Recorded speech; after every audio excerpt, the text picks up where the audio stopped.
በስመ አብ ወወልድ ወመንፈስ ቅዱስ አሐዱ አምላክ አሜን። አባታችን ሆይ በሰማያት የምትኖር፣ ስምህ ይቀደስ፣ መንግሥትህ ትምጣ፣ ፈቃድህ በሰማይ እንደሆነች እንዲሁም በምድር ትሁን። የዕለት እንጀራችንን ስጠን ዛሬ፣ በደላችንን ሁሉ ይቅር በለን እኛ የበደሉን ይቅር እንደምንል፣ አቤቱ ወደ ፈተና አታግባን ከክፉ ሁሉ አድነን እንጂ መንግሥት ያንተ ናትና፣ ኃይል፣ ክብር፣ ምስጋና ለዘላለሙ አሜን። እመቤታችን ቅድስት ድንግል ማርያም ሆይ በመልአኩ በቅዱስ ገብርኤል ሰላምታ ሰላም እንልሻለን። በሐሳብሽ ድንግል ነሽ፣ በሥጋሽም ድንግል ነሽ። የአሸናፊ እግዚአብሔር እናት ሆይ ሰላምታ ላንቺ ይገባሻል። ከሴቶች ሁሉ ተለይተሽ አንቺ የተባረክሽ ነሽ። የማኅፀንሽ ፍሬ ኢየሱስ ክርስቶስ የተባረከ ነው። ጸጋን የተመላሽ ድንግል ሆይ ደስ ይበልሽ፣ እግዚአብሔር ከአንቺ ጋር ነውና ከተወደደው ልጅሽ ከጌታችን ከመድኃኒታችን ከኢየሱስ ክርስቶስ ዘንድ ይቅርታና ምሕረትን ለምኝልን ኃጢአታችንም ሁሉ ያስተሰርይልን ዘንድ ለዘላለሙ አሜን። ውድ የእግዚአብሔር ቤተሰቦች ከዚህ በመቀጠል በዕለተ ሰንበት እሁድ የሚጸለይ አምላክን የወለደች የእመቤታችን የቅድስት ድንግል ማርያም የምስጋና ጸሎት እናቀርባለን። ከሴቶች ይልቅ ተለይተሽ የተባረክሽ ሆይ የተወደድሽ ተባርሽ፣ ከተለዩ የተለየች በውስጧም የኪዳን የሕግ ጽላት ያለባት የምትባይ ሁለተኛ ክፍል አንቺ ነሽ። ኪዳንም በእግዚአብሔር ጣቶች የተጻፉ 10 ቃላት ናቸው። ያለመለወጥ ካንቺ ሰው ሆነ። መድኃኒታችን ኢየሱስ ክርስቶስ ደገኛ ስሙን አስቀድሞ በሕይወት አነገረን። ለአዲስ ኪዳንም አስታራቂ ሆነ።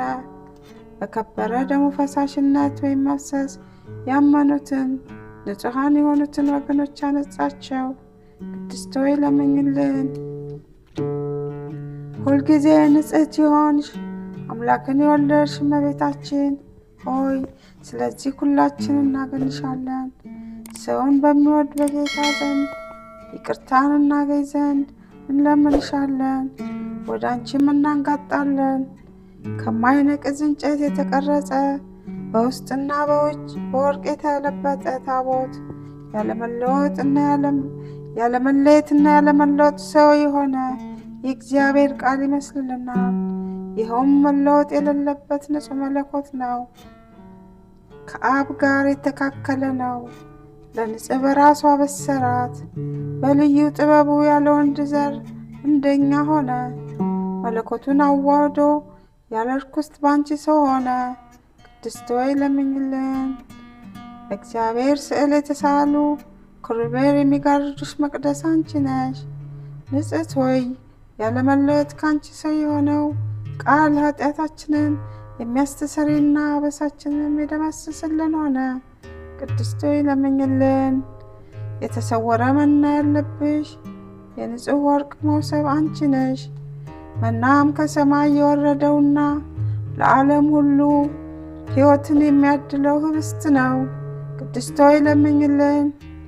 ሁልጊዜ ብርሃንነትን ያለው ፋና የተሸከምሽ ወርቅ መቅረዝ አንቺ ነሽ። ይኸውም ፋና የዓለም ብርሃን ነው። ጥንት ከሌለ ብርሃን የተገኘ ብርሃን ነው። ከእውነተኛ አምላክ የተገኘ እውነተኛ አምላክ ነው። ያለመለወጥ ካንቺ ሰው የሆነ ነው። በመምጣቱም ሰው በመሆኑም በጨለማና በሞት ጥላ ውስጥ ለምንኖር ለእኛ አበራልን። በልዩ ጥበቡ ምስጢር በሥጋው የልቦናችንን እግር ወደ ሰላም መንገድ አቀናለን። ቅድስት ሆይ ለምኝልን። ብሩክ ከቤተ መቅደስ ይዞሽ የወጣ እሳትነትን ያለው ፍህም የተሸከምሽ የወርቅ ማዕጠንት አንቺ ነሽ። ፍህም የተባለውም ኃጢአትን የሚያስተሰርይ በደልን የሚደመስስ ነው። ይኸውም ካንቺ ሰው የሆነና ራሱን የተወደደ መሥዋዕት አድርጎ ያሳረገ የእግዚአብሔር ቃል ነው። ቅድስት ሆይ ለምኝልን። የእግዚአብሔር ቃል የወለድሽልን መልካም እርግብ ማርያም ሆይ ደስ ይበልሽ። ከእሴይ ሥር የወጣሽ መዓዛሽ ያማረ አበባ አንቺ ነሽ። ቅድስት ሆይ ለምኝልን። ሳይተክሏትና ውሃ ሳያጠጧት የለመለመች አረም በትር ነበረች። ያለ ዘር ሰው ሆኖ ያዳነን እውነተኛ አምላካችን ክርስቶስን የወለድሽልን ሆይ አንቺ እንደርሷ ነሽ። ቅድስት ሆይ ለምኝልን። ጸጋን የተመላሽ ሆይ ከቅዱሳን ሁሉ ይልቅ ትለምኝልን ዘንድ ላንቺ ይገባል። አንቺ ከሊቃነ ጳጳሳት ትበልጫለሽ፣ ከነቢያት ከመምህራንም ትበልጫለሽ። ከሱራፌልና ከኪሩቤል ግርማ የሚበልጥ የመወደድ ግርማ አለሽ። በእውነት የባሪያችን መመኪያ አንቺ ነሽ። ለሰውነታችን ሕይወትን የምትለምኝ ነሽ። ወደ ጌታችንና ወደ መድኃኒታችን ኢየሱስ ክርስቶስ ለምኝልን። እርሱም በማመን በቀናች ሃይማኖት ያጸናን ዘንድ ይቅርታውንና ምሕረቱን ይሰጠን ዘንድ በቸርነቱ ብዛት ኃጢአታችንን ያስተሰርይልን ዘንድ ቅድስት ሆይ ለምኝልን። ልመናዋ ክብሯ የልጇም ቸርነት ከወዳጇ የልጇም ቸርነት ከእኛ ጋር ይሁን። ስለ ቃሉ እግዚአብሔር አምላክ የተመሰገነ ይሁን። የእመቤታችን የቅድስት ድንግል ማርያም በረከቷ፣ ረድኤቷ፣ ፍቅሯ፣ አማላጅነቷ ሁሌም ከኛ ጋር ይሁን።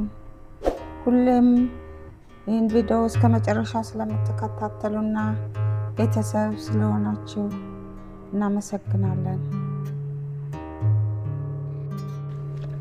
ውድ የእግዚአብሔር ቤተሰቦች ከዚህ በመቀጠል መዝሙረ ዳዊት ምዕራፍ 13 ከቁጥር 1 እስከ 10 ያለውን አብረን እንጸልያለን። ሰነፍ በልቡ አምላክ የለም ይላል፣ በስራቸው የረከሱ ጎሰቆሉ። በጎ ነገርን የሚሰራ የለም፣ የሚያስተውል እግዚአብሔርንም የሚፈልግ እንዳለ ያይ ዘንድ እግዚአብሔር ከሰማይ የሰው ልጆችን ተመለከተ። ሁሉ አመፁ፣ በአንድነትም ረከሱ። በጎ ነገርን የሚሰራ የለም፣ አንድም እንኳ የለም። ጉሮሯቸው የተከፈተ መቃብር ነው፣ በምላሳቸው ሸነገሉ።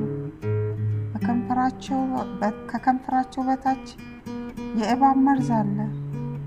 አፋቸው መርገምንና መራራን ተሞልቷል። ደምን ለማፍሰስ እግራቸው ፈጣን ነው። ጥፋትና ጉስቁልና በመንገዳቸው አለ፣ የሰላምን መንገድ አላወቋትምና። እግዚአብሔርን መፍራት በዓይናቸው ፊት የለም። ሕዝቤን እንደ እንጀራ የሚበሉ ኃጢአት የሚሰሩ ሁሉ በውኑ አያውቁምን? እግዚአብሔርንም አይጠሩትም። በዚያ በታላቅ ፍርሃት እጅግ ፈሩ። እግዚአብሔር በጻድቃን ትውልድ ዘንድ ነውና የድሆች ምክር አሳፈራቸው። እግዚአብሔር ግን ተስፋቸው ነው። ከጽዮን መድኃኒትን ለእስራኤል ማን ይሰጣል? እግዚአብሔር የሕዝቡን ምርኮ በመለሰ ጊዜ ያዕቆብ ደስ ይለዋል፣ እስራኤልም ሐሴት ታደርጋለች። ስለ ቃሉ እግዚአብሔር አምላክ የተመሰገነ ይሁን። ውድ የዚህ ቻናል ቤተሰቦች ቤተሰብ የሆናችሁ ለወዳጅ ዘመድ ሼር እና ላይክ በማድረግ ለሌሎች እንዲደርስ እናድርግ። ለዚህ ቻናል አዲስ የሆናችሁ ደግሞ ሰብስክራይብ በማድረግ ቤተሰብ ሁኑ። ይህንን መንፈሳዊ ቻናል ተቀላቀሉ። የእግዚአብሔር አምላክ ጥበቃ በያለንበት ይድረሰን። አባትነቱ ፍቅሩ የእመቤታችን የቅድስት ድንግል ማርያም ረድኤቷ በረከቷ አይለየን። በሰላም ወጥታችሁ በሰላም ግቡ ከነቤተሰቦቻችሁ። ሰላም ለሀገራችን፣ ሰላም ለዓለም ሁሉ ይሁን። ቀናችሁን በጸሎት ጀምሩ። ሁሌም ስለምትከታተሉን እንወዳችኋለን።